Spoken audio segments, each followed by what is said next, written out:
Hey there, sunshine. Welcome to Your Artsy Friend, a podcast that's like a pal who shows up with a warm cup of coffee, ready to give you a pep talk when you need it most. If you've ever had those moments where self-doubt sneaks in, telling you you're not good enough, then know you're in the right place. Here we'll dive into the realness of embracing imperfections, discover our truest, most authentic selves, and share actionable tips to ignite your creative spirit and nourish your soul. I'm your host, Anastasia. I'm a photographer, mural artist, and podcaster. But most importantly, I'm your artsy friend. So let's dive in. Hello, love. Welcome to another episode of Your Artsy Friend. Happy November. Happy new month. Happy almost holidays. Speaking of new month, we're approaching the end of the year, and I think one thing I know to be very, very true in my life and my personality is that during winter and during those beginning months of the new year, I am very motivated. I'm excited. I'm super diligent in my goals. I am just like a big ball of excitement. Everything kind of feels new and fresh and almost like a blank page of a notebook or a brand new planner. I love planners. It's probably a problem. I need to stop buying them. Anywho, so what I want to do is help you get ready for all of that ambition that comes with the new year, but also give some tips on how you can stay ambitious throughout the rest of the year. For the next few episodes, I'll be sharing a 3-part series on 3 ways that you can stay motivated and super passionate in your goals. Today's episode will be part 1, and I'm going to be sharing why you must start writing down your goals. Part 2 will be all about creating a vision board for your life and your year, and part 3 will be all about nourishing your mind. So, that being said, let's get into it. Tip number 1, you are going to go get a fresh notebook, a blank notebook that has nothing in it, and this is going to be your goals and dreams notebook. You are going to dedicate every single thing in your mind that feels exciting, passionate, or ambitious. You are going to dedicate all of those to this notebook. And so what you're going to do is you're going to physically write down all of your goals. These goals can be achievable. They can be short-term, long-term. They could even be more dream-like goals. These goals can be all of the above. What's most important is that you are physically writing them down, and let me explain why. So there is a lot that goes on in our minds. I'm sure you know that all too well. Well, one of the maybe less ideal things about having a very busy and overthinking mind is that sometimes insecurities can creep into our thoughts, and all of a sudden, you're thinking about a goal or dream you want to accomplish, and before you know it, you are now talking yourself out of it. You're thinking of fears, doubts, insecurities, etc.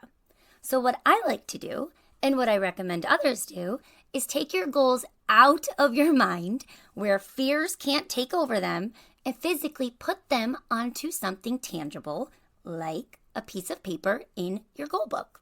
I think by doing this, we're already taking a step forward in terms of making our goals feel more achievable. Additionally, we're now putting proof in this real world outside of our inner thoughts. We're putting proof that we felt passionate about something and we felt it was important to us to make that passionate thing a reality. Additionally, by making our thoughtful goals a reality, they are kind of serving as a tangible commitment to yourself. When you see that goal written down on paper, you're seeing the potential of it. And even further, the potential to eventually be able to cross it off and say, wow, I did it. It's a form of holding yourself accountable and reminding yourself to stay at it if you really want it. Now, if you'd like a little bit of push and maybe some organization, I've created a free Goals and Dreams planner that you can download and print to work on at home. Inside of it has an organizer that asks questions like, what is a goal I have for this month? What is a dream-like goal I have for my life? Additionally, there's a planner that helps you create an actionable plan to achieve your goals and to really break down the steps necessary to make things possible. There's some bonus goodies in there like self-love questions, self-reflection, and of course, some lovely quotes that I found to be super inspiring in regards to following your dreams in life. To download it, you can click the link in the show notes or just head over to anastasia.com /your artsy friend. If you need some help on spelling my name, don't worry. It's ARASTASIA.com/your artsy friend. Alrighty, so number 1, writing down your goals puts them into the real world outside of your thoughts. Another reason number 2, why I highly encourage you write down your goals, is that it truly helps with clarity and kind of serves as a tool for self-reflection. Writing down your dreams can really help you clarify what you want in life. It's going to help you analyze your values and your passions. And if you're a creative, chances are you probably feel passionate about a lot of things. It's one of those blessings and a curse things that I also struggle with. It just comes with us being creative. But I think the moment that you take your passions and you turn them into a goal, that's a way to really reflect on what is important to you in this lifetime. What is it that you really feel passionate about and really want to achieve? We obviously cannot do everything. We cannot achieve everything, despite how much we want to. So organizing our goals and dreams in our notebooks can really allow us to just kind of think through that and have some clarity. Okay, our third reason why you must have a goal book. Our notebooks become a trustworthy cheerleader. That sounds weird, but hear me out. Have you ever been in a conversation with someone and, you were passionately ranting about something that you wanted in life and maybe that person reacted less than excited? Or even worse, maybe they responded with doubt and told you that your dream was silly and unachievable and stick to the real world, right? I've had that happen. It's unbelievably disheartening. It's like a pit in your stomach and you can physically feel your energy change as if a dark cloud just covered your bright sunshine of ambition. Well, first and foremost, let me remind you that when someone doesn't believe in you, they're now irrelevant. Their doubting opinion serves no place in your thoughts and life. Absolutely not. But because I know that is easier said than done. And it's really hard to not think of someone's reaction like that or not allow their doubt to creep in and give you doubt. I think that having a notebook that is 100% filled with your heart's desires, and it is just yours.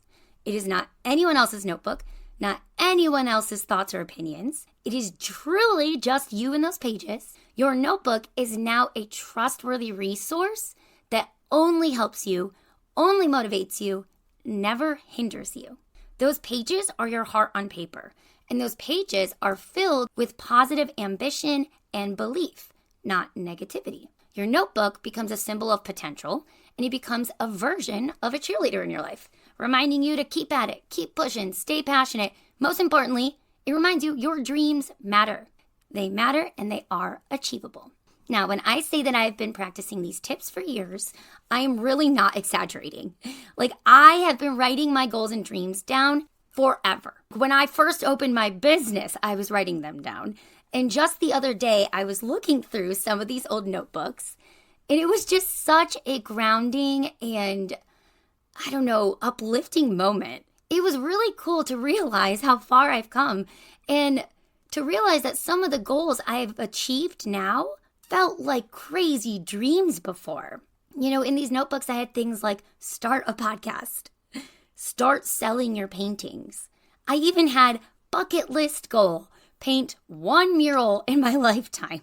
That is crazy to reflect on now because I am living those goals. In my dream, my bucket list dream of just painting 1 mural turned into a career of painting many.